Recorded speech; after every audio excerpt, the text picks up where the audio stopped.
All right, so in this video we're checking out another folding electric scooter. This is a seated electric scooter from a company called SISGAD. First time I'm hearing on this channel, and the model is called the Gopher.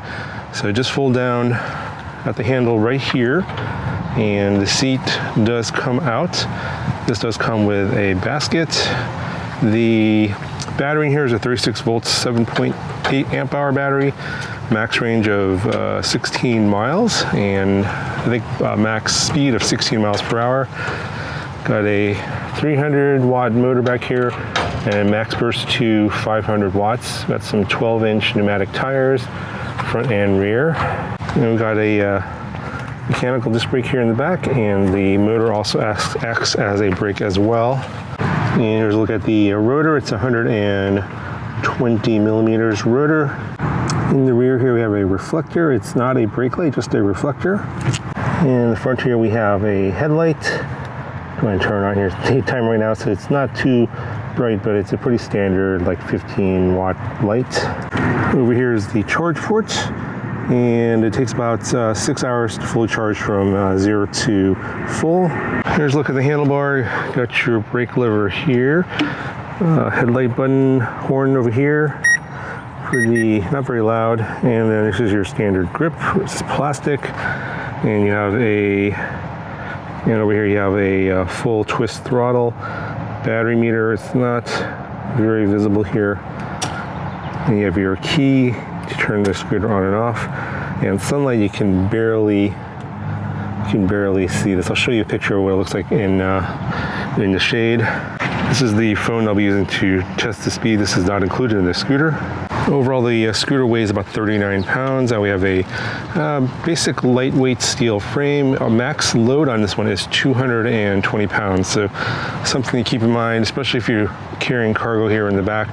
This basket is bigger than the one that they pictured in the main photo on the product page. It's like a smaller one. I think they might have changed it after they've taken their product shots. Now, in terms of putting this together, you do have to put the handlebar on, the front wheel, and the front fender and rear fender, as well as the basket. But overall, putting it together was fairly straightforward. It didn't take very long, maybe about 25 minutes total. So at this point, let's go ahead and we'll give it a ride, do a speed test, and then I'll give you my thoughts at the end of the video. All right, let's do a basic speed test. There's no speed levels on this one, so just one speed, and I'm gonna start off here from 0. I'm not sure if you'll be able to read this or not, so I'll read it off here.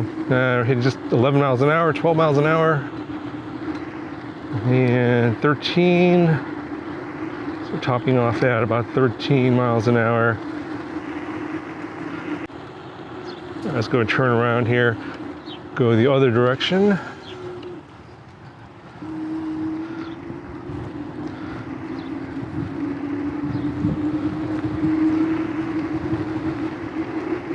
And basically 12-ish. We're going into the wind now, so a little bit slower, about 13 miles an hour on GPS.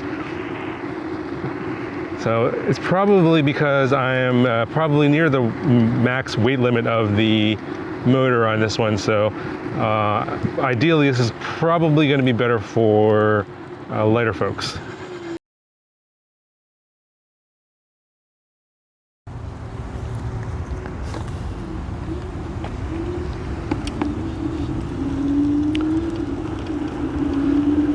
All right, so I'm going to give you my thoughts here on this scooter, and mostly about value regarding this price. It's about $350 right now. It's on discount. The regular price is, I think, $500. I would say that if it's around the $300 to $350 mark, it's okay for what you get here. This is not anything that's going to be blowing anyone's socks off. This is a basic A to B type scooter, point A to point B. For commuting, and it gets you around town, and you're not going terribly fast. So if you're a speed demon looking for something that's going to go, 75 miles an hour, this is obviously not going to be it. But this will get you around town pretty safe, at a pretty good clip.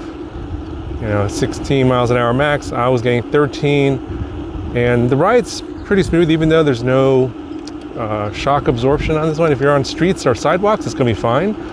The seat's fairly comfortable, even though there's no shocks on this one. Obviously, if you go off-roading, those bumps are going to be noticed. So something to be aware of when you're taking this about. Yeah, I think that the 12-inch pneumatic tires do absorb a fair amount of the bumps in the road, so you could always inflate those down a little bit. I think it's 35 psi, and you could definitely go down lower, 30, maybe 25, and that'll offer quite a bit more cushioning for the ride. So in terms of the range, obviously the slower you go, the more range you're going to get. Obviously the max is going to be 16 miles, and that's if you go slower. And I think you can just, instead of pulling on the twist throttle all the way, you can just pull it partially and go slower. So I'm pulling it about halfway. I'm going about maybe 8-9 miles an hour now, and then you can pull the throttle all the way and go a little bit faster. So obviously if you're going full throttle the whole time, I think the range is going to be lower. You're probably looking at something more like 10-ish, 9-10 miles on a full charge. So something to keep in mind if you're looking for something that's going to be for a lot of range, then you might want to look at something else. But anyway, that's going to cover for this video. If you got any questions, comments, etc., let me know down in the comments below. This will be linked down in the video description if you guys want to check it out. That'll do it for this video. Talk to you guys in the next one.